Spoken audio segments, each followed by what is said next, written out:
ತ್ರಿಶಂಕು ಮಹಾರಾಜನಿಗೆ ಪ್ರತಿಸ್ವರ್ಗವನ್ನೇ ಸೃಷ್ಟಿಸಿದ ಈ ವಿಶ್ವಾಮಿತ್ರನಿಗೆ ಅಸಾಧ್ಯವೆಂಬುದು ಯಾವುದೂ ಇಲ್ಲ.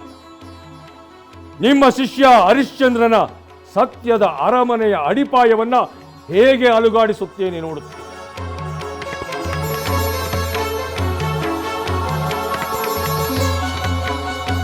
ಪೂಜ್ಯರೇ, ತಮ್ಮ ಪಾದಧೂಳಿಯಿಂದ ನನ್ನ ಅರಮನೆ ಪಾವನವಾಯಿತು.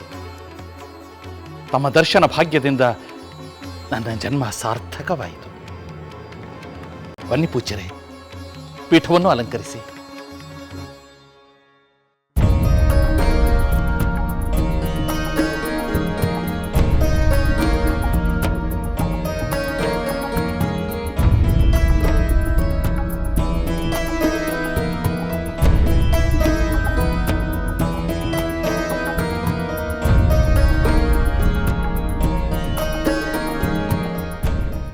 ನಿನ್ನ ಸೌಜನ್ಯ ಸದ್ಭಾವನೆಗಳು ನಮ್ಮ ಮನಸ್ಸಿಗೆ ಆನಂದವನ್ನುಂಟು ಮಾಡಿದೆ ಮಹಾರಾಜ.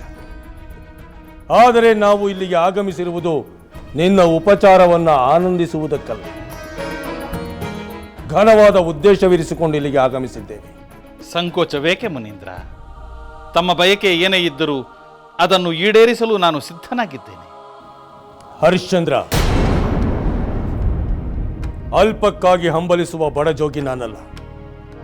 ಒಂದು ಮಹಾದಾನವನ್ನು ಬೇಡಲು ಬಂದಿದ್ದೇನೆ.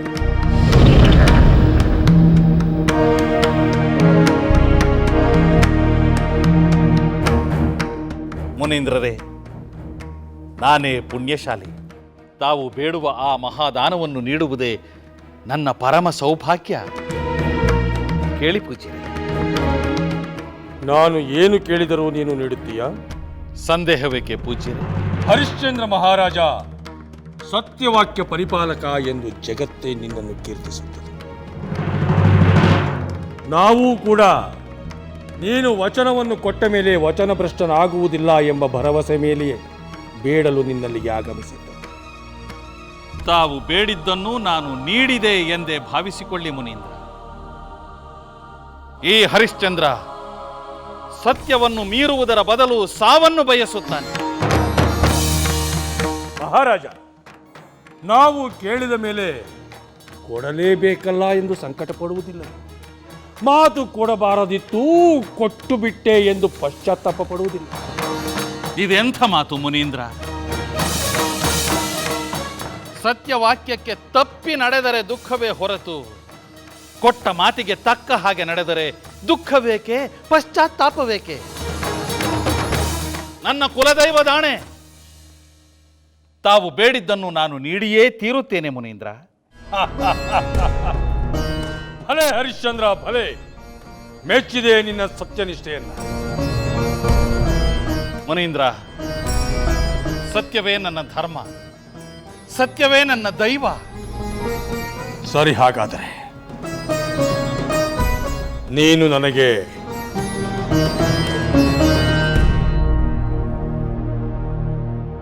ಸ್ವಾಮಿ, ಹರಿಶ್ಚಂದ್ರ ಮಹಾರಾಜರು ಎಷ್ಟು ಅಮಾಯಕರಲ್ಲವೇ? ಏಕೆ ದೇವಿ? ವಿಶ್ವಾಮಿತ್ರ ಮುನಿಗಳು ಏನು ಕೇಳುವರೆಂದು ತಿಳಿಯದೆ ಮೊದಲೇ ಮಾತು ಕೊಡುವುದು ಸರಿಯೇ? ಸತ್ಯವಂತರಾದವರಲ್ಲಿ ಸತ್ವಗುಣವೂ ಇರುತ್ತದೆ ದೇವಿ. ಹಾಗಾದರೆ ಮುಂದೇನಾಯಿತು ಸ್ವಾಮಿ? ಈಗಲೇ ಬಹಳಷ್ಟು ಹೊತ್ತಾಗಿದೆ. ಈ ದಿನ ಇಷ್ಟೇ ಸಾಕು. ನೀನು ವಿಶ್ರಾಂತಿ ತೆಗೆದುಕೋ. ಕಥೆಯನ್ನು ಇನ್ನೊಮ್ಮೆ ಮುಂದುವರಿಸುತ್ತೇನೆ. ನಿಮ್ಮ ಇಷ್ಟದಂತೆ ಆಗಲಿ ಸ್ವಾಮಿ.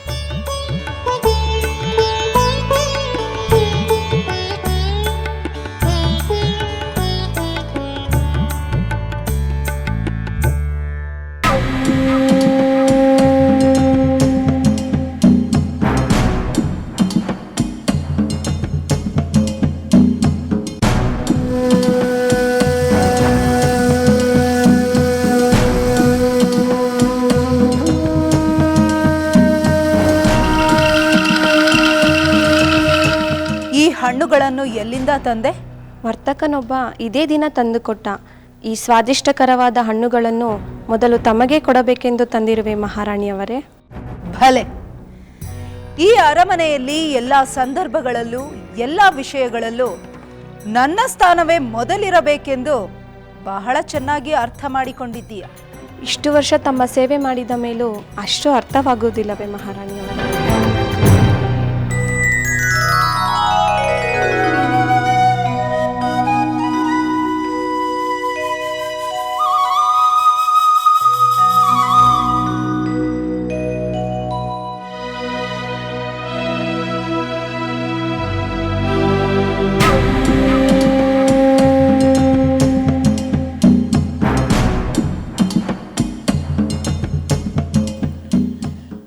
ನಮ್ಮ ಕೈಕೇಯಿ ಎಷ್ಟು ಆನಂದದಿಂದ ಹಣ್ಣು ತಿನ್ನುತ್ತಿದ್ದಾಳೆ. ಈ ಆನಂದ ಶಾಶ್ವತವಾಗಿರಬೇಕು. ಇಂಥ ಆನಂದಕ್ಕೆ ಇವಳೊಬ್ಬಳೇ ಪಾತ್ರಳಾಗಬೇಕು. ಪಟ್ಟದ ರಾಣಿಯಾಗದಿದ್ದರೂ ಚಿಂತೆ ಇಲ್ಲ, ರಾಜಮಾತೆಯಾದರೂ ಆಗಬೇಕು. ಇಡೀ ಅರಮನೆಯ ಜನರನ್ನು ಇವಳು ತನ್ನ ಕಿರು ಬೆರಳಿನಲ್ಲಿ ಕುಣಿಸಬೇಕು.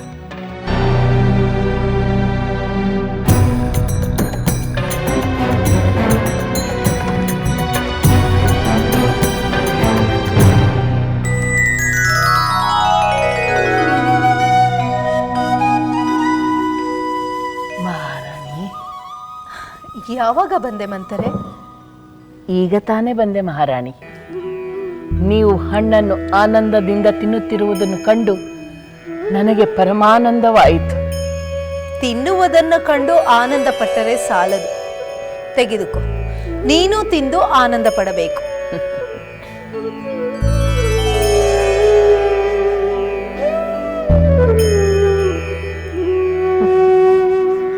ನೀವು ತಿಂದರೆ ನಾನು ತಿಂದಂತೆ, ನೀವು ಆನಂದ ಪಟ್ಟರೆ ನಾನು ಆನಂದ ಪಟ್ಟಂತೆ.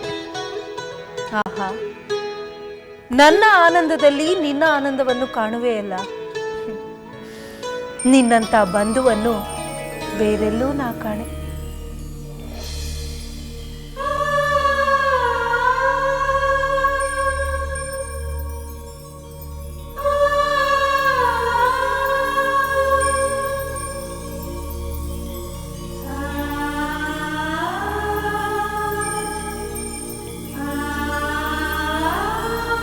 ಸೀತೆ,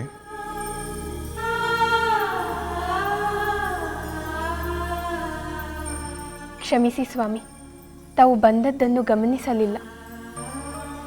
ಬನ್ನಿ. ಸೀತೆ, ನಾನು ಬಂದರೂ ಗಮನಿಸದೇ ಇರುವಷ್ಟು ಯಾವ ಆಲೋಚನೆಯಲ್ಲಿ ಮುಳುಗಿದ್ದೆ? ದಾಂಪತ್ಯ ಅನುಕೂಲಕರವಾಗಿ ಇಲ್ಲದಿದ್ದರೆ ಎಂಥ ಕೆಟ್ಟ ಪರಿಣಾಮಗಳಾಗಬಹುದು ಎಂದು ಯೋಚಿಸುತ್ತಿದ್ದೇನೆ. ಯಾರ್ದೋ ವಿಷಯ ನಿನ್ನ ಮನಸ್ಸಿನಲ್ಲಿ ಇದ್ದಂತೆ ಕಾಣುತ್ತಿದೆ. ಅಶ್ವಪತಿ ಮಹಾರಾಜರ ವಿಷಯ. ಸ್ವಾಮಿ, ನಾನು ನಿಮಗೆ ಕೊಟ್ಟ ಸಮಯಾವಕಾಶ ಮುಗಿಯಿತು. ನಿಮ್ಮ ನಗುವಿಗೆ ಕಾರಣವೇನೆಂದು ಹೇಳುತ್ತೀರೋ ಅಥವಾ ನಾನು ಸಾಯಲೋ? ನೀನು ಏನೇ ಮಾಡಿದರೂ ನಾನು ಕಾರಣವನ್ನು ಹೇಳುವುದಿಲ್ಲ. ಹಾಗಾದ್ರೆ ಈ ಅರಮನೆಯಲ್ಲಿ ನನ್ನ ಶವ ಬೀಳುತ್ತದೆ. ನೀಚ ಹೆಣ್ಣೆ, ನಿನ್ನ ಪತಿಯ ಸಾವಿಗಿಂತ ನಿನ್ನ ಹಠವೇ ಹಿರಿದಾಯ್ತಲ್ಲವೇ? ನಿನ್ನಂತಹ ಹೃದಯಹೀನ ರಾಣಿ ನನಗೆ ಅವಶ್ಯಕತೆ ಇಲ್ಲ. ನನ್ನ ರಾಜ್ಯಕ್ಕೂ ಬೇಕಾಗಿಲ್ಲ. ತೊಲಗು, ತೊಲಗು ಇಲ್ಲಿಂದ.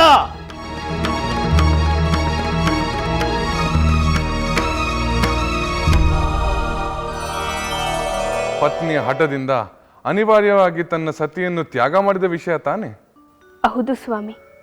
ಸೀತೆ, ನಾವು ಪಾಲಿಸಬೇಕಾದದ್ದು ಅಂತಹ ಉದಾಹರಣೆಯನ್ನಲ್ಲ, ಹರಿಶ್ಚಂದ್ರ ಚಂದ್ರಮತಿಯರ ಉದಾಹರಣೆ ಅಲ್ಲವೇ? ಸ್ವಾಮಿ, ವಿಶ್ವಾಮಿತ್ರ ಮುನಿಗಳು ಹರಿಶ್ಚಂದ್ರ ಮಹಾರಾಜರ ಆಸ್ಥಾನಕ್ಕೆ ಬಂದು ಯಾವುದು ಘನವಾದ ದಾನವನ್ನು ಕೇಳಲು ಉದ್ದೇಶಿಸಿದರು ಎಂದು ಹೇಳಿದಿರಿ. ಅವರು ಕೇಳಿದ ದಾನವೇನು? ಹರಿಶ್ಚಂದ್ರ ಮಹಾರಾಜರು ದಾನವನ್ನು ನೀಡಿದರೆ ದಯವಿಟ್ಟು ಹೇಳಿ. ಹೇಳುತ್ತೇನೆ ದೇವಿ. ತುಂಬಿದ ರಾಜಸ್ಥಾನದಲ್ಲಿ ಹರಿಶ್ಚಂದ್ರ ಮಹಾರಾಜರು ಅವರು ಕೇಳಿದ ದಾನವನ್ನು ನೀಡುವೆನೆಂದು ವಾಗ್ದಾನ ಮಾಡಿದರು. ಆಗ ವಿಶ್ವಾಮಿತ್ರ ಮುನಿಗಳು, ಭಲೆ ಹರಿಶ್ಚಂದ್ರ, ನಾನು ಕೇಳುವ ಮೊದಲೇ ಕೇಳುವುದೆಲ್ಲವನ್ನೂ ಕೊಡುತ್ತೇನೆಂದು ವಚನ ಕೊಟ್ಟ ನಿನ್ನನ್ನು ಮೊದಲಿಗೆ ಅಭಿನಂದಿಸುತ್ತೇನೆ. ಮಹಾ ಸತ್ಯವಂತನಲ್ಲವೇ ನೀನು? ಹಾಗಾದರೆ ಕೇಳು.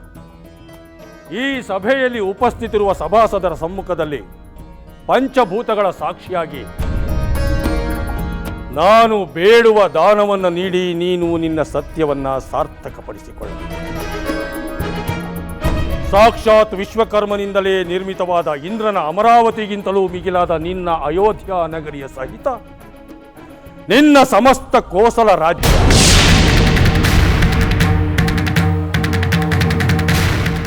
ಅರಮನೆ, ಸಂಪದ್ಭರಿತವಾದ ಭಂಡಾರ, ಆನೆ, ಕುದುರೆ, ರಥ, ಕಾಲಾಳು, ಚದುರಂಗ ಬಲ ಸಹಿತ ಈ ನಿನ್ನ ರತ್ನಖಚಿತವಾದ ಸಿಂಹಾಸನವನ್ನು ನಿನ್ನ ಸಕಲವನ್ನು ನನಗೆ ದಾನವಾಗಿ ನೀಡಬೇಕು.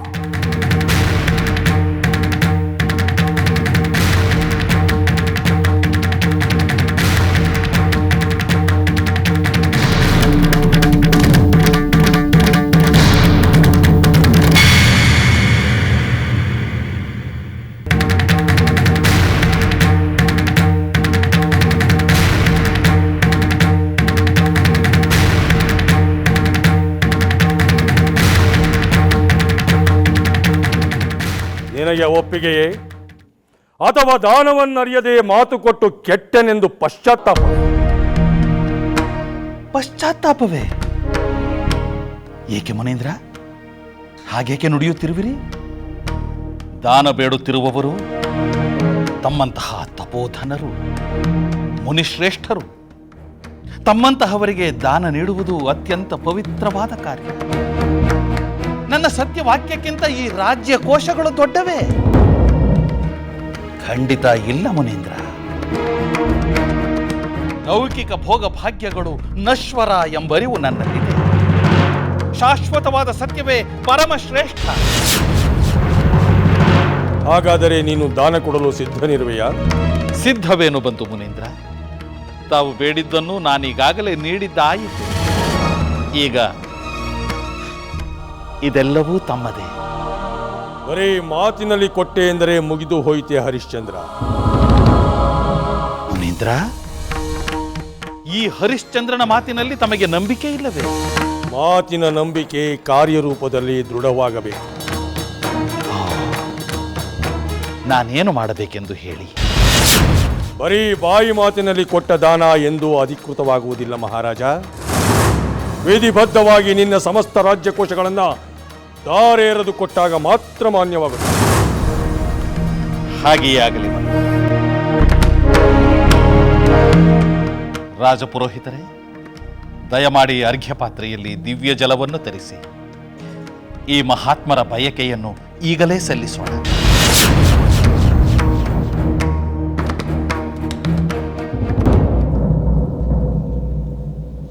ರಾಜಪುರೋಹಿತರೇ, ಏಕೆ ಈ ಆತಂಕ? ಆನಂದ ಪಡಬೇಕಾದ ಸಮಯದಲ್ಲಿ ಆತಂಕ ಬೇಡ. ಅರ್ಘ್ಯ ಪಾತ್ರೆಯಲ್ಲಿ ದಿವ್ಯ ಜಲವನ್ನು ತರಿಸಿ. ನಿಲ್ಲಿ ಪುರೋಹಿತರೇ. ಮಹಾರಾಜ, ಈ ನಿನ್ನ ಸಭಾಸದರಿಗೆ ನನ್ನ ಬೇಡಿಕೆ ಪ್ರಿಯವಾದಂತೆ ಕಾಣುತ್ತಿಲ್ಲ. ಇಷ್ಟು ಜನಗಳ ಮನಸ್ಸಿಗೆ ನೋವನ್ನುಂಟು ಮಾಡಿ ದಾನವನ್ನು ಪಡೆದುಕೊಳ್ಳುವುದು ಸೂಕ್ತವಲ್ಲವೇನು? ಒಂದು ಕೆಲಸ ಮಾಡು. ಇಂತಹ ದಾನವನ್ನು ನೀವು ಕೇಳುತ್ತೀರಿ ಎಂದು ನನಗೆ ತಿಳಿಯದೆ ವಚನವನ್ನು ಕೊಟ್ಟು ಬಿಟ್ಟೆ, ನನ್ನನ್ನು ಕ್ಷಮಿಸಿ ಎಂದು ಒಂದು ಬಾರಿ ಹೇಳಿಬಿಡು, ಹೊರಟು ಹೋಗುತ್ತೇವೆ. ಕೆರಳಿ ಶಾಪವನ್ನು ನೀಡುತ್ತೇವೆ ಎಂಬ ಭಯ ಪಡಬೇಕಾದ ಅಗತ್ಯವಿಲ್ಲ.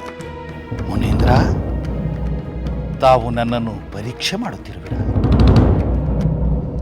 ನಶ್ವರವಾದ ಈ ರಾಜ್ಯ ಕೋಶಗಳಿಗಾಗಿ ನಾನು ಕೊಟ್ಟ ಮಾತಿಗೆ ತಪ್ಪಿ ನಡೆಯಲೇ? ಸೂರ್ಯವಂಶ ಲಲಾಮನಾದ ಈ ಹರಿಶ್ಚಂದ್ರ ಸತ್ಯಕ್ಕೆ ಅಪಚಾರ ಮಾಡಿದನೆಂಬ ಕುಖ್ಯಾತಿಗೆ ಪಾತ್ರನಾಗಲೇ? ಹಾಗೆ ಮಾಡಿದರೆ ನನ್ನ ಪಿತೃಗಳು ರೌರವ ನರಕದಲ್ಲಿ ಬೀಳುವುದಿಲ್ಲವೇ? ಮುನೀಂದ್ರ, ತಾವು ಕಿಂಚಿತ್ತೂ ಶಂಕಿಸುವ ಅಗತ್ಯವಿಲ್ಲ. ನಾನು ಪರಮ ಸಂತೋಷದಿಂದ ತಮಗೆ ಈ ದಾನವನ್ನು ನೀಡುತ್ತೇನೆ.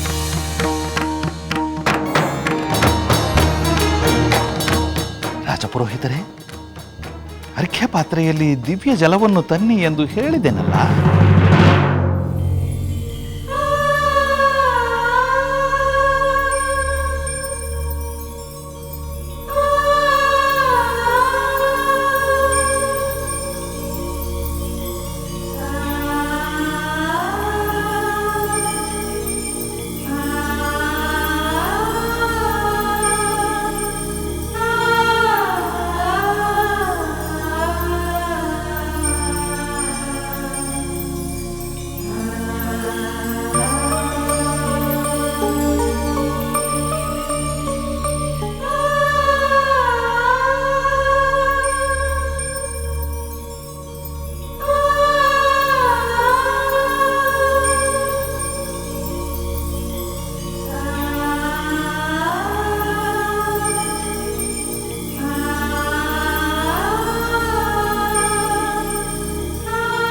ಮುನೀಂದ್ರ, ನಾನು ದಾನವನ್ನು ನೀಡಲು ಸಿದ್ಧನಾಗಿದ್ದೇನೆ. ಮುನೀಂದ್ರ, ದಾನವನ್ನು ಸ್ವೀಕರಿಸಿ.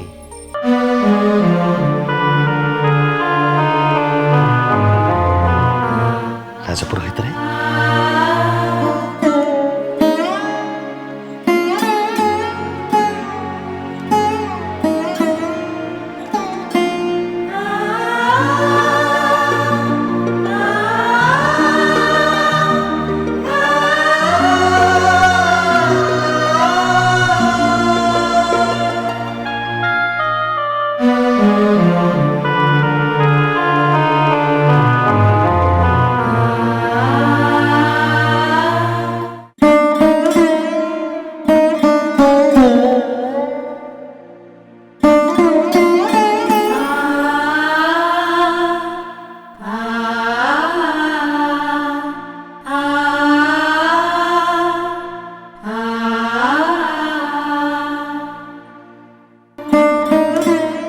ಕಿಂಚಿತ್ತೋ ಹಿಂಜರಿಯದೆ ಸಮಸ್ತ ರಾಜ್ಯವನ್ನ ನಿರಾತಂಕವಾಗಿ ಧಾರೆ ಎರೆದು ಕೊಟ್ಟು ಬಿಟ್ಟನು. ಇವನನ್ನ ಸೋಲಿಸಿ ಆ ವಸಿಷ್ಠರ ಸೊಕ್ಕು ಮುರಿಯಬೇಕೆಂಬ ಈ ನನ್ನ ಮಹತ್ವಾಕಾಂಕ್ಷೆ ವಿಫಲವಾಗುತ್ತದೆ. ಇವನನ್ನ ಸೋಲಿಸಿ ಆ ವಸಿಷ್ಠರ ಸೊಕ್ಕು ಮುರಿಯಬೇಕೆಂಬ ಈ ನನ್ನ ಮಹತ್ವಾಕಾಂಕ್ಷೆ ವಿಫಲವಾಗುತ್ತದೆ.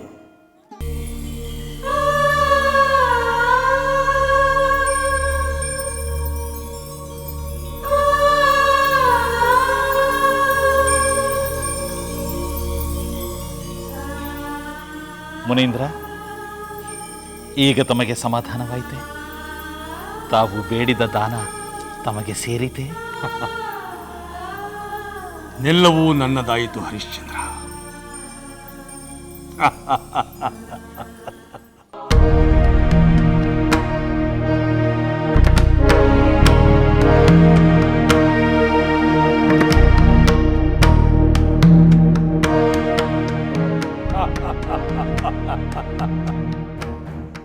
ನಿನ್ನ ಸಮಸ್ತ ರಾಜ್ಯಕೋಶಗಳು ನನ್ನವಾದವು ಹರಿಶ್ಚಂದ್ರ.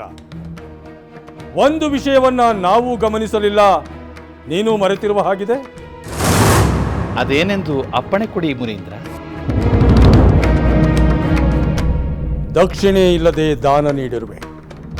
ಆ ದಾನಕ್ಕೆ ಮಾನ್ಯತೆ ಇಲ್ಲವೆಂದು ಸಂಪ್ರದಾಯವು ಹೇಳುತ್ತದೆ. ಸಂಪ್ರದಾಯಗಳನ್ನು ಮೀರುವುದನ್ನ ಶಾಸ್ತ್ರವು ಸಮ್ಮತಿಸುವುದು. ಆಗಿರುವ ಅಚಾತುರ್ಯವನ್ನು ಸರಿಪಡಿಸಬೇಕಾದರೆ ನೀನು ನನಗೆ ದಕ್ಷಿಣೆಯ ಹಣವನ್ನು ನೀಡಲೇಬೇಕು.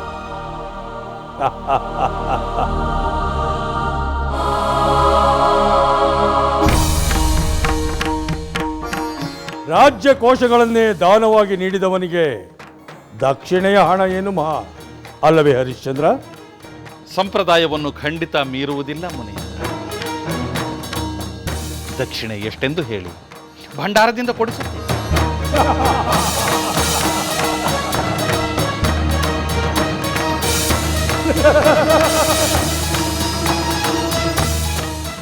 ಸಮಸ್ತ ರಾಜ್ಯಕೋಶಗಳು ಕೈಬಿಟ್ಟು ಹೋದವಲ್ಲ ಎಂಬ ಚಿಂತೆಯಲ್ಲಿ ಹರಿಶ್ಚಂದ್ರನ ವಿವೇಕಕ್ಕೆ ಮಂಕು ಬಡಿದಿರುವ ಹಾಗಿದೆ. ಮಹಾರಾಜ, ಸಭಾಸದರ ಸಮ್ಮುಖದಲ್ಲಿ ಪಂಚಭೂತಗಳ ಸಾಕ್ಷಿಯಾಗಿ ನಿನ್ನ ಸಮಸ್ತ ರಾಜ್ಯಕೋಶಗಳನ್ನು ನನಗೆ ಧಾರೆ ಎರೆದು ನೀಡಿರುವೆ. ಅಂದರೆ ಆ ಭಂಡಾರ ಯಾರಿಗೆ ಸೇರುತ್ತದೆ? ಅದು ತಮ್ಮದೇ ಮುನೀಂದ್ರ. ಅಂದರೆ ನನಗೆ ಸಲ್ಲಬೇಕಾದ ದಕ್ಷಿಣೆಯ ಹಣವನ್ನ ನನ್ನ ಭಂಡಾರದಿಂದಲೇ ತೆಗೆದುಕೊಡುತ್ತೀಯಾ? ದಯಮಾಡಿ ಕ್ಷಮಿಸಬೇಕು. ಒಂದು ಕ್ಷಣದ ಮರೆವು ಆವರಿಸಿಕೊಂಡು ಬಿಟ್ಟಿತ್ತು. ಕ್ಷಮೆ ಇರಲಿ.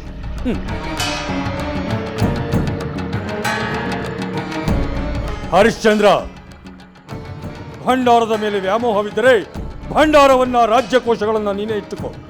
ನಾವು ಬರಿಗೈಯಲ್ಲಿ ಹಿಂದಿರುಗುತ್ತೇವೆ. ಇಲ್ಲ ಮುನೀಂದ್ರ, ನನಗೆ ಖಂಡಿತ ಅಂತಹ ವ್ಯಾಮೋಹವಿಲ್ಲ. ಈ ರಾಜ್ಯ, ಭಂಡಾರ ಸಮಸ್ತವೂ ತಮ್ಮದೇ. ತಮ್ಮ ದಕ್ಷಿಣೆಯ ಹಣವನ್ನು ನೀಡಲು ನನಗೆ ಸ್ವಲ್ಪ ಕಾಲಾವಕಾಶ ನೀಡಬೇಕೆಂದು ಕೇಳಿಕೊಳ್ಳುತ್ತೇನೆ.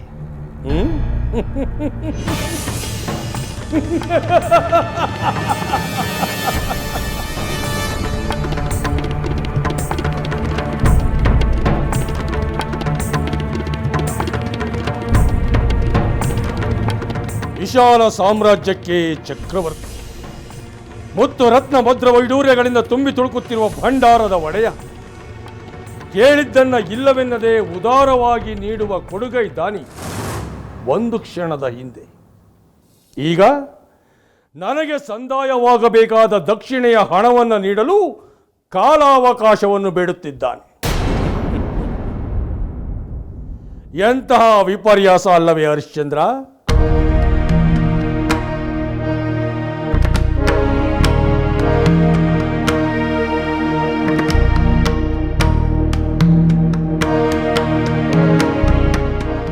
ಆಯಿತು, ನಿನಗೆ 1 ತಿಂಗಳ ಕಾಲಾವಕಾಶವನ್ನು ನೀಡುತ್ತಿದ್ದೇನೆ. ಅಷ್ಟರೊಳಗಾಗಿ ನನಗೆ ಸಂದಾಯವಾಗಬೇಕಾದ ದಕ್ಷಿಣೆಯ ಹಣವನ್ನು ನೀಡಿ ನಿನ್ನ ಸತ್ಯವಾಕ್ಯವನ್ನು ಉಳಿಸು. ಆಗಲಿ ಮುನೀಂದ್ರ, ಹಾಗೆಯೇ ಆಗಲಿ. ಅಷ್ಟರೊಳಗೆ ತಮ್ಮ ದಕ್ಷಿಣೆಯ ಧನವನ್ನು ಸಲ್ಲಿಸುತ್ತೇನೆ. ದಯಮಾಡಿ ದಕ್ಷಿಣೆಯ ಮೊತ್ತವೆಷ್ಟೆಂದು ತಿಳಿಸಬೇಕು. ದಕ್ಷಿಣೆಯ ಮೊತ್ತ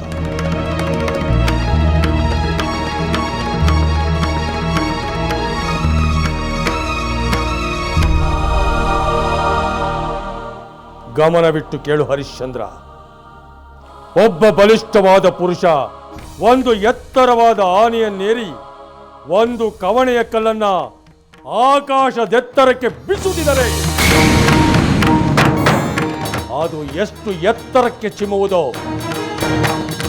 ಅಷ್ಟು ಎತ್ತರದ ಧನದ ರಾಶಿಯನ್ನ ನೀನು ನನಗೆ ದಕ್ಷಿಣೆಯಾಗಿ ನೀಡಬೇಕು.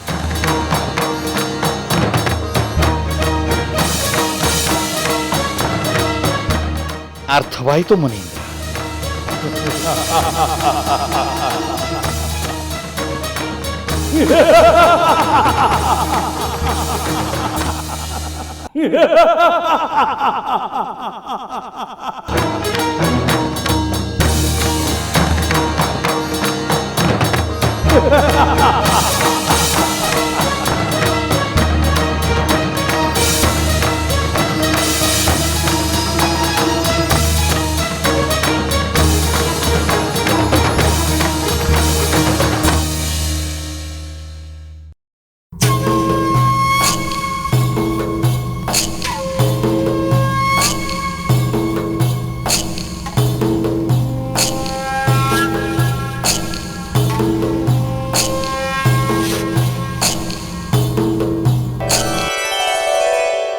ಹೀಗೆ ಹರಿಶ್ಚಂದ್ರ ಮಹಾರಾಜರು ಕಿಂಚಿತ್ ಹಿಂಜರಿಯದೆ, ಯಾವುದೇ ಆಲೋಚನೆ ಮಾಡದೆ ತನ್ನ ಸರ್ವಸ್ವವನ್ನು ವಿಶ್ವಾಮಿತ್ರ ಮುನಿಗಳಿಗೆ ದಾನವಾಗಿ ನೀಡಿದರು. ಮುನಿ ಕೇಳಿದ ದಕ್ಷಿಣೆಯ ಧನವನ್ನು ನೀಡುವೆಲೆಂದು ತನ್ನ ಮಾತು ನೀಡಿದರು. ಚಕ್ರವರ್ತಿ ಆದವರು ಅತಿ ಸಾಮಾನ್ಯರಾಗಿ ಮಡದಿ ಚಂದ್ರಮತಿ ಪುತ್ರ ಲೋಹಿತಾಶನೊಂದಿಗೆ ಅಯೋಧ್ಯೆಯನ್ನು ಬಿಟ್ಟು ಹೊರಟರು. ಪುರದ ಪುಣ್ಯವೇ ಹೋಗುತ್ತಿರುವಂತೆ ಸಮಸ್ತ ಪ್ರಜೆಗಳು ಕಣ್ಣೀರು ಮಿಡಿಯುತ್ತಾ ಬೀಳ್ಕೊಟ್ಟರು. ಅವರನ್ನ ತಾನೇ ಸಂತೈಸಿ ವಿಶ್ವಾಮಿತ್ರ ಮುನಿಗಳಿಗೆ ನಿಷ್ಠೆಯಿಂದ ನಡೆದುಕೊಳ್ಳಬೇಕೆಂದು ಹೇಳಿ ಹರಿಶ್ಚಂದ್ರರು ಹೊರಟು ಹೋದರು. ನೀವು ತಿಂದರೆ ನಾನು ತಿಂದಂತೆ, ನೀವು ಆನಂದ ಪಟ್ಟರೆ ನಾನು ಆನಂದ ಪಟ್ಟಂತೆ. ಆಹಾ, ನನ್ನ ಆನಂದದಲ್ಲಿ ನಿನ್ನ ಆನಂದವನ್ನು ಕಾಣುವೆಯಲ್ಲ. ನಿನ್ನಂಥ ಬಂಧುವನ್ನು ಬೇರೆಲ್ಲೂ ನಾ ಕಾಣೆ. ಹಾಗನ್ನಬೇಡಿ ಮಹಾರಾಣಿ.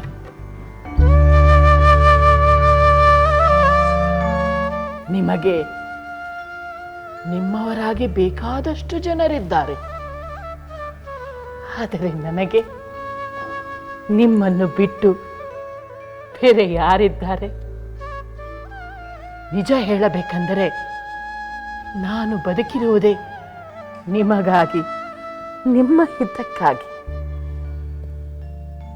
ನನ್ನ ಕಡೆಯ ಉಸಿರಿರುವವರೆಗೂ ನೀವು ಮತ್ತು ನಿಮ್ಮ ಪುತ್ರ ಭರತನ ಶ್ರೇಯಸ್ಸಿಗಾಗಿ ದುಡಿಯಬೇಕು. ಅಷ್ಟೇ ನನ್ನ ಆಸೆ. ನಿನ್ನಂತಹ ಮಾತೃ ವಾತ್ಸಲ್ಯದ ಹಿತೈಷಿ ಸಿಕ್ಕಿರುವುದು ನನ್ನ ಭಾಗ್ಯ ಮಂತರೆ.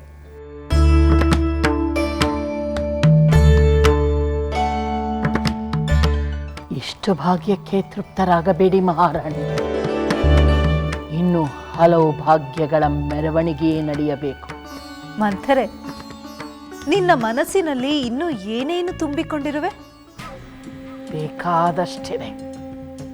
ಆದರೆ ಅದಕ್ಕಿಂತ ಮೊದಲು ಭರತನ ಪಟ್ಟಾಭಿಷೇಕವಾಗಬೇಕು. ಅದು ತಾನಾಗಿಯೇ ಆಗುತ್ತದೆ. ಅಂದರೆ ಮಹಾರಾಜರು ಭರತನ ಪಟ್ಟಾಭಿಷೇಕಕ್ಕೆ ಒಪ್ಪಿಕೊಂಡರೆ ಯಾವಾಗಂತೆ? ಮುಹೂರ್ತ ಗೊತ್ತುಪಡಿಸಿದ್ದಾರೆಯೇ? ಬೇಗ ಹೇಳಿ ಮಹಾರಾಣಿ. ಎಷ್ಟೊಂದು ಆತುರ ನಿನಗೆ. ಮಂಥರೆ, ನಾನು ಮಹಾರಾಜರೊಂದಿಗೆ ಮಾತನಾಡಿದ ಮೇಲೆ ನನಗೆ ಆ ಭಾವನೆ ಬಂತು. ಮಹಾರಾಜರು ಅಷ್ಟು ಸುಲಭವಾಗಿ ಒಪ್ಪಿಕೊಂಡರೆ? ಏಕೆ ಹಾಗೆ ಕೇಳುತ್ತಿರುವೆ? ಮಹಾರಾಜರಿಗೆ ಹಿರಿಯ ಪುತ್ರ ರಾಮನ ಮೇಲೆ ಹೆಚ್ಚು ಪ್ರೀತಿ. ರಾಮಚಂದ್ರನಿಗೂ ನನ್ನ ಮೇಲೆ ಅಪಾರವಾದ ಪ್ರೀತಿ ಇದೆ. ಸವತಿ ಮಗನ ಪ್ರೀತಿ ಸತ್ಯವೆಂದು ಭ್ರಮಿಸಬೇಡಿ ಮಹಾರಾಣಿ. ಪಾಪ, ಅವನ ಮೇಲೇಕೆ ನಿನಗೆ ಅಸಹನೆ? ಹಾಗೆ ನೋಡಿದರೆ ತಂದೆಯ ನಂತರ ಹಿರಿಯ ಪುತ್ರನೇ ಸಿಂಹಾಸನವನ್ನೇರುವ ಅಧಿಕಾರವುಳ್ಳವನಲ್ಲವೇ? ಮತ್ತೇಕೆ ಅವರು ನಿಮ್ಮನ್ನು ವಿವಾಹವಾದರು? ಸಾಯುವವರೆಗೂ ನಿಮ್ಮ ಪುತ್ರ ಭರತ ರಾಮನ ಸೇವಕನಾಗೆ ಬಾಳಬೇಕೇನೋ? ಹೇಳಿ ಮಹಾರಾಣಿ, ಬಾಳಬೇಕೇನೋ?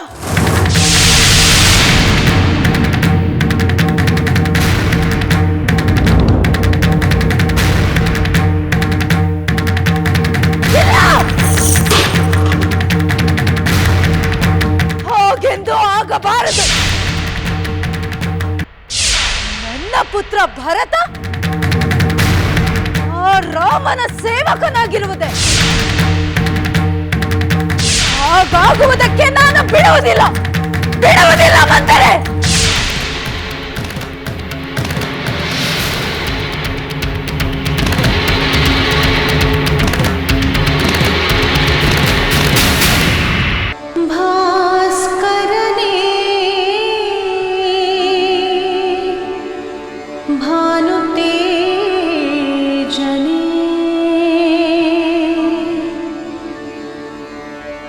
रघुवंश कुलदैवने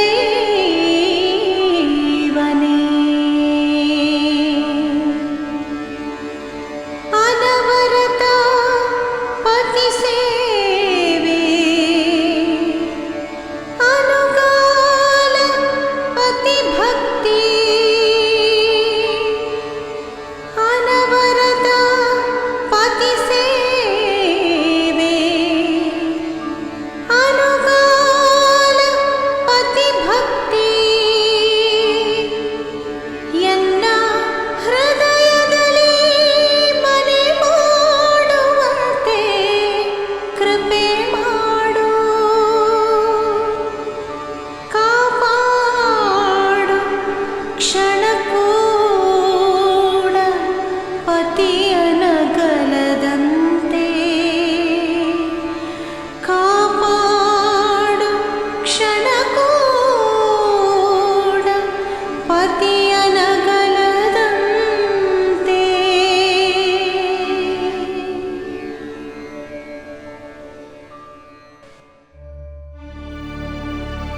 ದೇವ, ನನ್ನ ಪ್ರಾಣ ಸರ್ವಸ್ವವಾದ ಪತಿಯಿಂದ ಎಂದೂ ಅಗಲದಂತೆ ಮಾಡು. ಸುಖದಲ್ಲಿ ದುಃಖದಲ್ಲಿ ಎಲ್ಲ ಕಾಲದಲ್ಲೂ ಅವರ ನೆರಳಿನಂತೆ ಅನುಸರಿಸಿ ನಡೆಯುವ ಚೈತನ್ಯವನ್ನು ನೀಡು ತಂದೆ.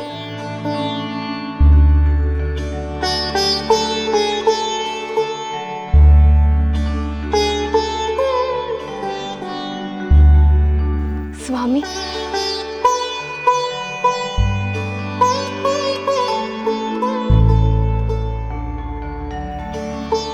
ದೇವಿ, ಅನವರ್ತವು ನೀನು ನನ್ನ ಅಂತರಂಗದಲ್ಲಿ ಬೆರೆತು ಹೋಗಿರುವಾಗ ಅಗಲುವ ಪ್ರಶ್ನೆ ಎಲ್ಲಿ ಬರಬೇಕು? ಹಾಗೆಂದು ಬೇಡಿಕೊಳ್ಳುವ ಅಗತ್ಯವೇನಿದೆ? ಆ ನಂಬಿಕೆ ನನಗಿದೆ ಸ್ವಾಮಿ. ಪತಿಯ ಸಂಪೂರ್ಣ ಪ್ರೇಮಕ್ಕೆ ಪಾತ್ರಳಾದನೆಂದು ಹೆಮ್ಮೆ ಪಡುತ್ತೇನೆ. ಆದರೆ ಯಾವ ಕ್ಷಣದಲ್ಲಿ ದುರ್ವಿಧಿಯ ನೆರಳು ಚಾಚಿಕೊಂಡು ಕೇಡು ಮಾಡುವುದೋ ಎಂಬ ಭಯ. ಕೇಡಿನ ಕಲ್ಪನೆಯಿಂದ ಹೀಗೆ ಕಳವಳಿಸುವುದೇಕೆ ಸೀತೆ? ಭಗವಂತನ ಕೃಪೆಯಿಂದ ದೈವ ಸಮಾನರಾದ ತಂದೆ ತಾಯಿಗಳು ನಮಗಿದ್ದಾರೆ, ಅಕ್ಕರೆಯ ಸೋದರರಿದ್ದಾರೆ, ಪ್ರೀತಿಸುವ ಪ್ರಜೆಗಳಿದ್ದಾರೆ. ಗುರು ಹಿರಿಯರ ಆಶೀರ್ವಾದ ಸದಾ ನಮ್ಮನ್ನು ಕಾಯುತ್ತಿದೆ.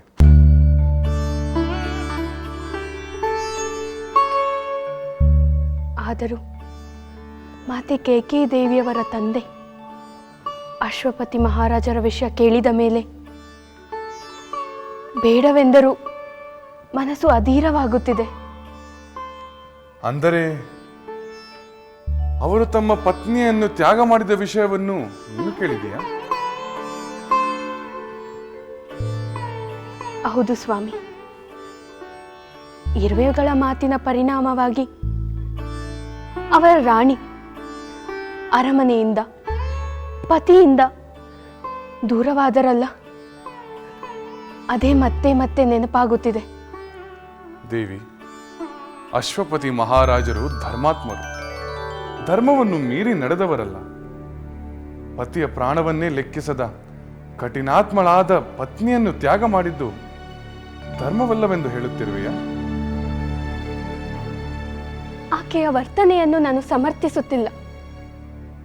ಒಂದು ಕಡೆ ಪತಿಯ ಸತ್ಯವಾಕ್ಯ ಪರಿಪಾಲನೆಗಾಗಿ ರಾಜಕೋಶಗಳನ್ನು ತೊರೆದು ಪತಿಯ ಹಿಂದೆ ಸಾಗಿದ ಹರಿಶ್ಚಂದ್ರ ಮಹಾರಾಜರ ಪತ್ನಿ ಚಂದ್ರಮತಿ ದೇವಿ.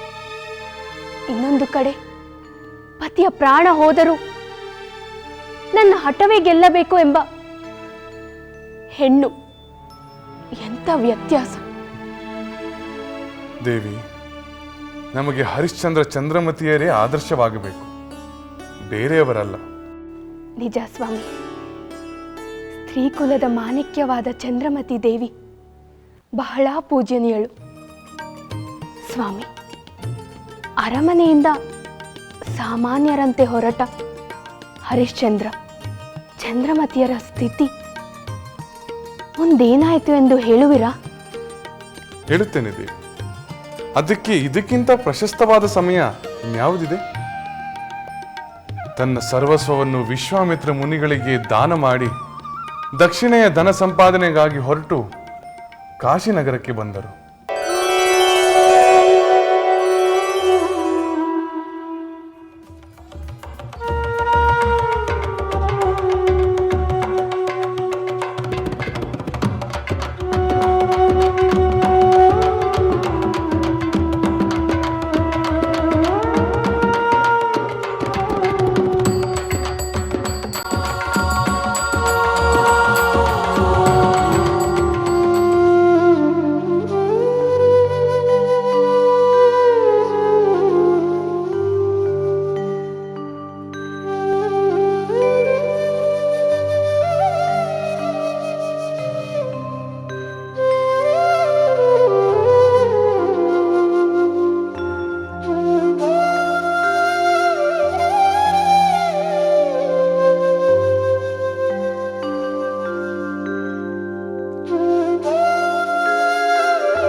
ಸ್ವಾಮಿ, ವಿಶ್ವಾಮಿತ್ರ ಮುನಿಗಳು ನಮಗೆ ಕೊಟ್ಟಂತಹ ಕಾಲಾವಕಾಶ ಇವತ್ತಿಗೆ ಮುಗಿಯುತ್ತದೆ. ಆದರೆ ಅವರಿಗೆ ಕೊಡಬೇಕಾದಂಥ ಧನವನ್ನು ಗಳಿಸಲು ಸಾಧ್ಯವೇ ಆಗಲಿಲ್ಲ. ಈಗ ಮುಂದೇನು ಗತಿ ಸ್ವಾಮಿ? ಹೌದು ದೇವಿ, ಮುನಿಗಳು ನಮಗೆ ನೀಡಿದ ಕಾಲಾವಕಾಶದಲ್ಲಿ ಎಂದೇ ಕೊನೆಯ ದಿವಸ. ಇಂದು ಸೂರ್ಯಾಸ್ತವಾದೊಡನೆ ನನ್ನ ಸತ್ಯವೂ ಅಸ್ತವಾಗಿ ಬಿಡುತ್ತದೆ. ಮುನಿಗಳಿಗೆ ವಾಗ್ದಾನ ಮಾಡಿದ ಅಷ್ಟೊಂದು ಧನವನ್ನು ಹೇಗೆ ಗಳಿಸುವುದೆಂದೇ ತೋಚುತ್ತಿಲ್ಲ. ಸತ್ಯದ ಪರಿಪಾಲನೆಗೋಸ್ಕರ ನಿಮ್ಮ ಬದುಕನ್ನೇ ಸಮರ್ಪಿಸಿಕೊಂಡಿದ್ದ ನಿಮಗೆ ಇಂತಹ ಒಂದು ಪರೀಕ್ಷೆಯ ಕಾಲ ಬರುವುದೆಂದು ಯಾರು ತಾನೇ ನಿರೀಕ್ಷಿಸಿದರು? ನಾನು ಎದೆಗುಂದುವುದಿಲ್ಲ ದೇವಿ, ನಾನು ಎದೆಗುಂದುವುದಿಲ್ಲ. ಆದರೆ ಒಂದು ಮಾತಂತೂ ಸತ್ಯ, ಒಂದು ವೇಳೆ ನಾನು ಕೊಟ್ಟ ಮಾತಿಗೆ ತಪ್ಪಿದೆನಾದರೆ ಮರುಕ್ಷಣವೇ ಜೀವಂತವಾಗಿ ಇರುವುದಿಲ್ಲ. ಅಸತ್ಯವಂತನೆಂದು ಅಪಖ್ಯಾತಿಯನ್ನು ಹೊತ್ತು ಬದುಕುವುದಕ್ಕಿಂತ ಕರುಣಾಮಯನಾದ ಆ ಪರಮೇಶ್ವರನ ಪಾದಾರವಿಂದಗಳಲ್ಲಿ ನನ್ನ ಪ್ರಾಣಗಳನ್ನು ಸಮರ್ಪಿಸಿಬಿಡುತ್ತೇನೆ. ಸ್ವಾಮಿ, ಈಗೇಕೆ ಇಂಥ ಅಪಶಬ್ದಗಳು? ಕಾಶಿವಾಸನಾದ ವಿಶ್ವನಾಥ ಸ್ವಾಮಿ ನಮ್ಮ ಕೈ ಬಿಡುವುದಿಲ್ಲ ಅನ್ನೋ ನಂಬಿಕೆ ನನಗಿದೆ ಸ್ವಾಮಿ.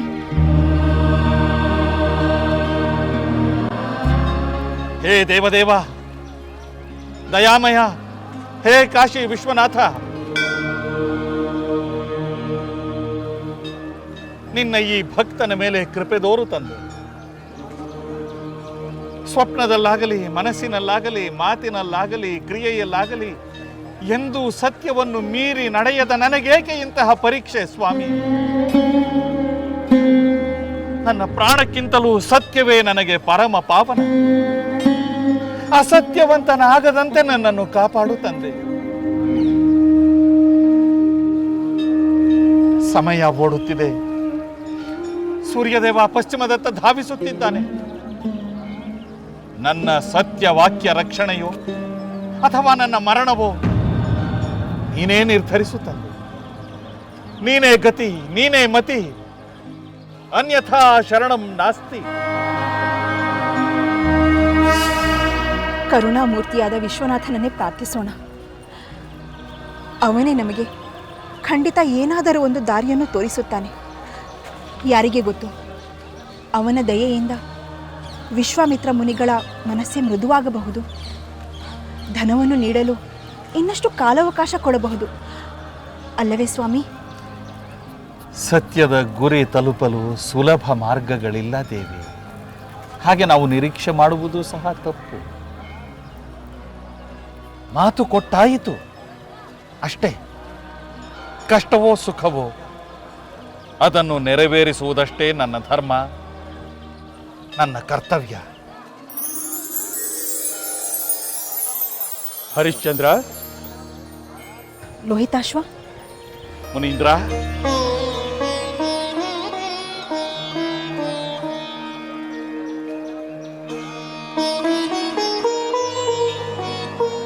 ಭಲೇ ಹರಿಶ್ಚಂದ್ರ, ನಿನ್ನ ಸತ್ಯನಿಷ್ಠೆಯನ್ನು ಕಂಡು ಸಂತೋಷವಾಗಿದೆ. ಆದರೆ ನೀನು ಅವಧಿಯೊಳಗಾಗಿ ನನ್ನ ಗುರುದಕ್ಷಿಣೆಯನ್ನು ನೀಡಿ ಋಣಮುಕ್ತನಾಗುವುದು ಸಂದೇಹಾಸ್ಪದವಾಗಿದೆ. ನಾನು ಕೊಟ್ಟ ಮಾತು ನನ್ನ ಜೀವಕ್ಕಿಂತಲೂ ಮಿಗಿಲು. ನಿನ್ನ ಪ್ರಾಣವನ್ನು ತೆಗೆದುಕೊಂಡು ನಾನೇನು ಮಾಡಲಿ ಹರಿಶ್ಚಂದ್ರ? ಅದನ್ನು ತೆಗೆದುಕೊಂಡು ಉಪ್ಪು ಖಾರ ಹಾಕಿ ಅಡಿಗೆ ಮಾಡಿ ಊಟ ಮಾಡಲು ಸಾಧ್ಯವೇ? 29 ದಿನದಲ್ಲಿ ನೆರವೇರಿಸಲು ಅಸಾಧ್ಯವಾದ ಕಾರ್ಯವನ್ನ ಒಂದು ದಿವಸದಲ್ಲಿ ನೆರವೇರಿಸಬಲ್ಲೆಯ? ಒಂದು ದಿನ ಅಲ್ಲ ಗುರುವರ್ಯ, ಅರ್ಧ ದಿನ ಎಂದು ಹೇಳಿ. ಸೂರ್ಯೋದಯವಾಗಿ ಬಹಳ ಹೊತ್ತಾಗಿದೆ. ಸೂರ್ಯಾಸ್ತದವರೆಗೂ ಸಮಯ ಇದೆ ಮುನೀಂದ್ರ. ಅಷ್ಟರಲ್ಲಿ ಏನಾದರೂ ಮಾಡುತ್ತೇನೆ. ಅಷ್ಟರಲ್ಲಿ ಏನು ಮಾಡಲು ಸಾಧ್ಯ? ಈಗಾಗಲೇ ನಡೆಯಲು ಸಾಧ್ಯವಿಲ್ಲದೆ ನಿತ್ರಾಣವಾಗಿರುವ ನೀನು ದುಡಿದು ಗಳಿಸುತ್ತೀಯೋ ಬೇಡಿ ಗಳಿಸುತ್ತೀಯೋ? ಪಾಪ, ನಿನ್ನ ಪತ್ನಿ ಪುತ್ರನನ್ನು ನೋಡುತ್ತಿದ್ದರೆ ಕರಳು ಕತ್ತರಿಸಿದಂತಾಗುತ್ತದೆ. ನಿನ್ನ ಹಠದಿಂದಾಗಿ ಇವರಿರುವರು ಅರಮನೆಯ ಭೋಗ ಭಾಗ್ಯಗಳಿಂದ ವಂಚಿತರಾಗುವ ಹಾಗೆ ಮಾಡಿಬಿಟ್ಟೆಯಲ್ಲ. ನನಗೆ ದುಃಖವಿಲ್ಲ ಮುನೀಂದ್ರರೇ. ಪತಿಯ ಸುಖ ದುಃಖಗಳಲ್ಲಿ ಸಮಪಾಲು ಹಂಚಿಕೊಳ್ಳುವ ಅರ್ಧಾಂಗಿನಿ ನಾನು. ಹರಿಶ್ಚಂದ್ರ ಮಹಾರಾಜರ ಸತ್ಯಕ್ಕಾಗಿ ನಾನು ನನ್ನ ಪುತ್ರನು ನಮ್ಮ ಪ್ರಾಣಗಳನ್ನು ಬೇಕಾದರೂ ಬಲಿ ಕೊಡುತ್ತೇವೆ. ಗುರುಗಳೇ, ಹರಿಶ್ಚಂದ್ರನ ಸತ್ಯದ ಅಂಜನವನ್ನು ಅವರ ತಲೆಯ ಮೇಲೆ ಮೆತ್ತಿದ್ದಾರೆ. ಅಯೋಧ್ಯೆಯಲ್ಲಿ ಅರಮನೆಯಲ್ಲಿ ರಾಜಭೋಗಗಳಿಂದ ಮೆರೆಯುತ್ತಿದ್ದ ನಿಮ್ಮನ್ನ ಈ ಕಾಶಿನಗರದಲ್ಲಿ ಈ ದುರವಸ್ಥೆಯಲ್ಲಿ ನೋಡುತ್ತಿದ್ದರೆ ಬೇಸರವಾಗುತ್ತಿದೆ. ಹರಿಶ್ಚಂದ್ರ, ಈ ಕಷ್ಟ ಕಾರ್ಪಣ್ಯಗಳ ನಿವಾರಣೆಗೆ ಸುಲಭವಾದ ಒಂದು ಮಾರ್ಗವಿದೆ. ಅದೇನೆಂದು ಅಪ್ಪಣೆ ಕೊಡಿ ಸ್ವಾಮಿ. ಅಸಾಧ್ಯವಾದದ್ದನ್ನು ಸಾಧಿಸುತ್ತೇನೆ ಎಂಬ ಭ್ರಮೆಯಿಂದ ನನಗೆ ವಚನವನ್ನು ನೀಡಿ ತಪ್ಪು ಮಾಡಿಬಿಟ್ಟೆ. ಗುರುಗಳೇ, ನಿಗದಿತ ಸಮಯದೊಳಗಾಗಿ ಗುರುದಕ್ಷಿಣೆಯನ್ನು ನೀಡಲು ಸಾಧ್ಯವಿಲ್ಲ ಎಂದು ಒಂದು ಬಾರಿ ಹೇಳಿಬಿಡು ಸಾಕು. ಅಷ್ಟೇ. ಆಮೇಲೆ ನಿಮ್ಮ ಪಾಡು ನಿಮಗೆ, ನಮ್ಮ ಪಾಡು ನಮಗೆ. ನೋಡಿದೆಯಾ ನಮ್ಮ ಗುರುಗಳು ಎಂತಹ ಕರುಣಾಳು. ಹಾಗೆ ಹೇಳಬೇಡಿ ಮುನೀಂದ್ರ, ಹಾಗೆ ಹೇಳಬೇಡಿ. ಕೊಟ್ಟ ಮಾತನ್ನು ಉಳಿಸಿಕೊಳ್ಳುವುದಕ್ಕಾಗಿ ನನ್ನ ಜೀವವನ್ನಾದರೂ ನಾನು ಬಲಿ ಕೊಡುತ್ತೇನೆ. ಕಾಶಿ ವಿಶ್ವನಾಥನ ದಯೆ ಬಿದ್ದರೆ ಆದಷ್ಟು ಶೀಘ್ರವಾಗಿ ನಿಮ್ಮ ಧನವನ್ನು ನಿಮಗೆ ನೀಡಿ ನಾನು ಋಣಮುಕ್ತನಾಗುತ್ತೇನೆ. ಆ ನಂಬಿಕೆ, ಆ ಭರವಸೆ ನನಗಿದೆ. ಹಾಗೆ ಆಗಲಿ. ನಿನಗೆ ಅಷ್ಟೊಂದು ಭರವಸೆ ಇದ್ದರೆ ಅದನ್ನು ನೋಡಿಯೇ ಬಿಡೋಣ. ಆದರೆ ಒಂದು ಮಾತು, ಸೂರ್ಯಾಸ್ತವಾಗುತ್ತಿದ್ದಂತೆಯೇ ನಿನ್ನ ಅವಧಿ ಮುಗಿಯುತ್ತದೆ. ಎಚ್ಚರ.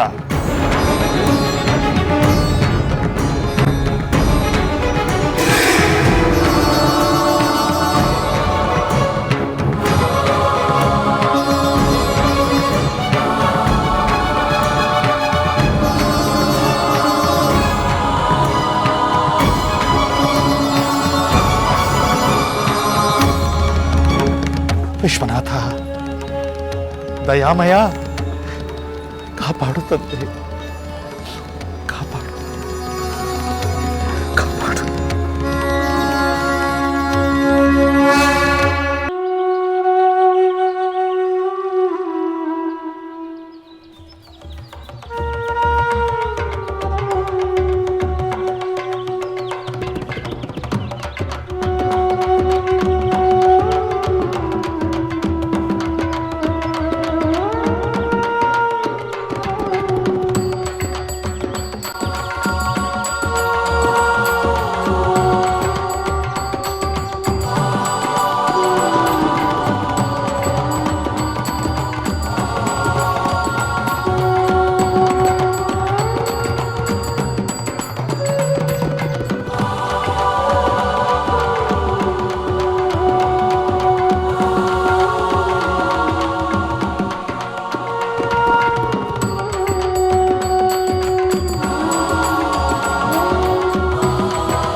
ಕಲಿಯುವ ಕರ್ಮ ಎಂದು ತಪ್ಪುವುದೋ ಏನೋ.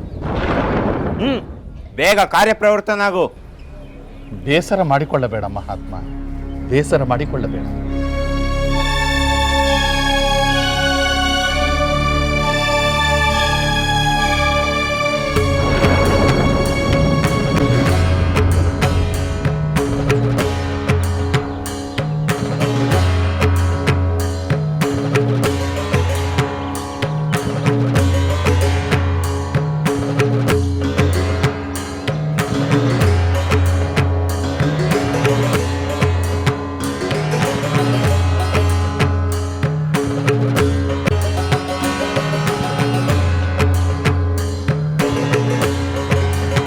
ಪರಮ ಪವಿತ್ರವಾದ ಈ ಕಾಶಿ ಕ್ಷೇತ್ರದ ಪುರಜನರೇ,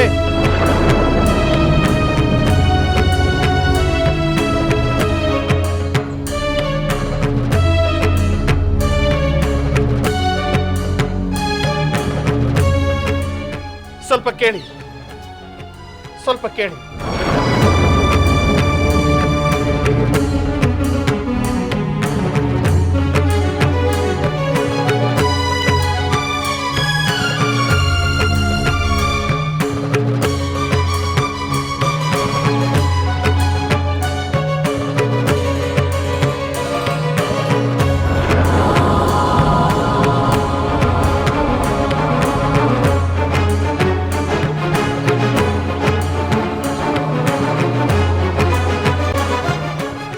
ಸೂರ್ಯವಂಶ ಪ್ರದೀಪನಾದ ಈ ಹರಿಶ್ಚಂದ್ರ ತನ್ನ ಮಡದಿ ಮಕ್ಕಳನ್ನು ಮಾರುತ್ತಿದ್ದಾನೆ. ಧನವುಳ್ಳ ಧನಿಕರು ಯಾರಾದರೂ ಕೊಂಡುಕೊಳ್ಳಬೇಕೆಂದು ಬೇಡುತ್ತಿದ್ದಾನೆ. ಅಯ್ಯೋ ಪಾಪ, ಪತ್ನಿ ಪುತ್ರರನ್ನು ಮಾರ್ಕೊಳ್ಳೋ ಅಂತ ಕಷ್ಟ ನಿನ್ಗೇನಪ್ಪ ಬಂದಿದೆ? ದೇವದೇವ,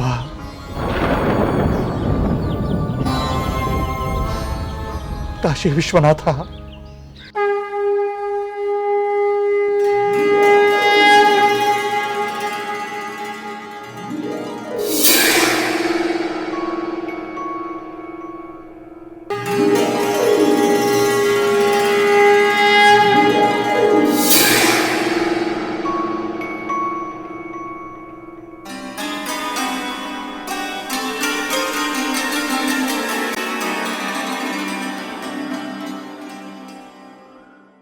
ಪರಮ ಪೂಜ್ಯರಾದ ವಿಶ್ವಾಮಿತ್ರ ಋಷಿಗಳಿಗೆ ಕೊಟ್ಟ ಮಾತಿನಂತೆ ಅವರಿಗೆ ಅಪಾರವಾದ ದಕ್ಷಿಣೆಯ ಹಣವನ್ನು ಕೊಡಬೇಕಾಗಿದೆ ಸ್ವಾಮಿ.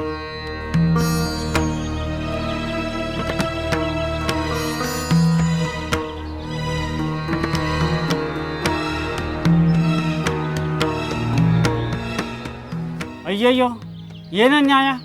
ಮಡದಿ ಮಕ್ಕಳನ್ನು ಮಾರಿ ಯಾರಾದರೂ ಮುನಿಗಳಿಗೆ ದಕ್ಷಿಣೆ ಕೊಡ್ತಾರೆಯೇ? ಮುನಿಗಾದರೂ ಕೊಡ್ತಾನೆ, ಮನೆಯಲ್ಲಾದರೂ ಇಟ್ಟುಕೊಳ್ಳುತ್ತಾನೆ. ಅದೆಲ್ಲ ನಿನಗೆ ಕಯ್ಯ. ಧನವಿದ್ದರೆ ಕೊಂಡುಕೋ, ಇಲ್ಲವಾದರೆ ಸುಮ್ಮನಿರು. ತಾಳ್ಮೆ ಕಳೆದುಕೊಳ್ಳಬೇಡ ಮಹಾತ್ಮ, ತಾಳ್ಮೆ ಕಳೆದುಕೊಳ್ಳಬೇಡ. ಅಲ್ಲಯ್ಯ, ನೀನು ಯಾರು ಎನ್ನುವುದನ್ನು ಅರಿಯದೆ ಎಷ್ಟು ಹಗುರವಾಗಿ ಮಾತನಾಡುತ್ತಾರೆ ಇವರು.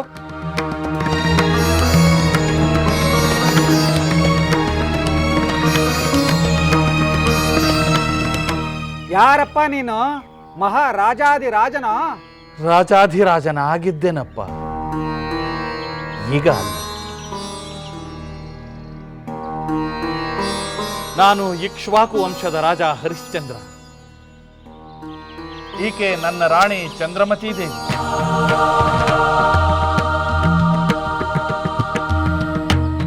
ಇವನು ನನ್ನ ಪ್ರಿಯ ಪುತ್ರ ಲೋಹಿತಾಶ್ವ.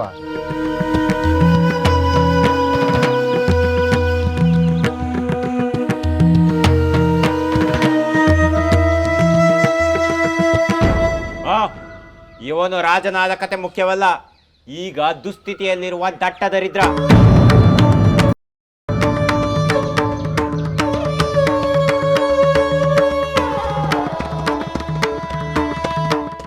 ಯಾರಾದರೂ ಕೊಂಡುಕೊಳ್ಳುವವರಿದ್ದರೆ ಕೊಂಡುಕೊಳ್ಳಬಹುದು.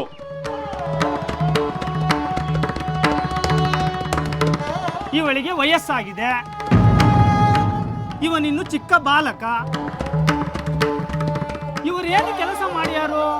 ಕೊಟ್ಟದನ ವ್ಯರ್ಥ ಅಷ್ಟೇ. ವ್ಯರ್ಥವಾಗುವುದಿಲ್ಲ ಅಣ್ಣ, ವ್ಯರ್ಥವಾಗುವುದಿಲ್ಲ. ಧರ್ಮಾತ್ಮಳಾದ ಈ ನನ್ನ ಸತಿ ಕೊಂಡುಕೊಂಡವರ ಮನೆಯಲ್ಲಿ ವಂಚನೆ ಇಲ್ಲದೆ ಸೇವೆ ಮಾಡುತ್ತಾಳೆ. ಹೌದು ಸ್ವಾಮಿ, ನಾನು ಆಹಾರ, ನಿದ್ರೆ, ವಿಶ್ರಾಂತಿಗಳನ್ನು ಲೆಕ್ಕಿಸದೆ ಸೇವಾ ತೃಪ್ತಳಾಗುತ್ತೇನೆ. ನೀವು ಕೊಡುವ ಧನ ಸ್ವಲ್ಪ ಕೂಡ ನಷ್ಟವಾಗದಂತೆ ನಾನು ನಿಷ್ಠೆಯಿಂದ ದುಡಿಯುತ್ತೇನೆ. ನಿಮ್ಮ ಮಾತಿನಲ್ಲಿ ನಂಬಿಕೆ ಬರುತ್ತಿದೆ. ನನ್ನ ಮನೆಯಲ್ಲಿ ನನ್ನ ಹೆಂಡತಿ ಸ್ವಲ್ಪ ಒರಟು ಸ್ವಭಾವದವಳು. ಅವಳ ಮಾತು ಬಲು ಕಠಿಣ. ಆಗಬಹುದು ಕಠಿಣವಾಗಿ ನುಡಿದರು, ಹಿಡಿದು ಬಡಿದರು ಕಿಂಚಿತ್ತು ಬೇಸರ ಮಾಡಿಕೊಳ್ಳದೆ ಉಚ್ಚ ನೀಚವೆನ್ನದೆ ಎಲ್ಲಾ ಕೆಲಸವನ್ನು ಮಾಡುತ್ತಾರೆ.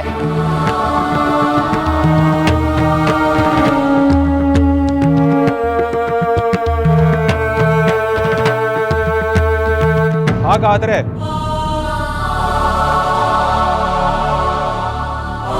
ನಾನು ಕೊಂಡುಕೊಳ್ಳುತ್ತೇನೆ. ಬೆಲೆಯನ್ನು ಹೇಳಿ.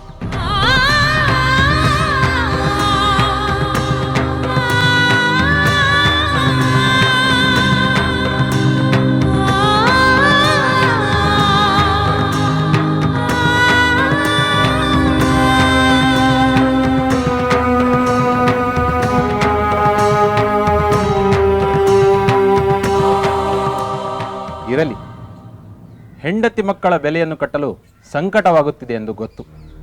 ನ್ಯಾಯಸಮ್ಮತವಾದ ಬೆಲೆಯನ್ನು ನಾನು ಕೊಡುತ್ತೇನೆ. ಇದು ಈ ಹೆಂಗಸಿ.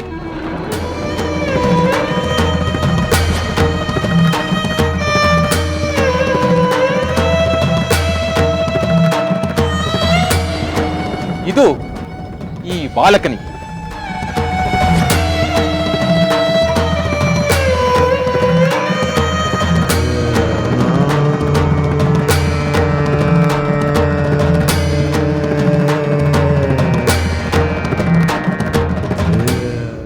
ಹಾ, ಇನ್ನು ನೀವಿಬ್ಬರು ನನ್ನ ಸ್ವತ್ತು.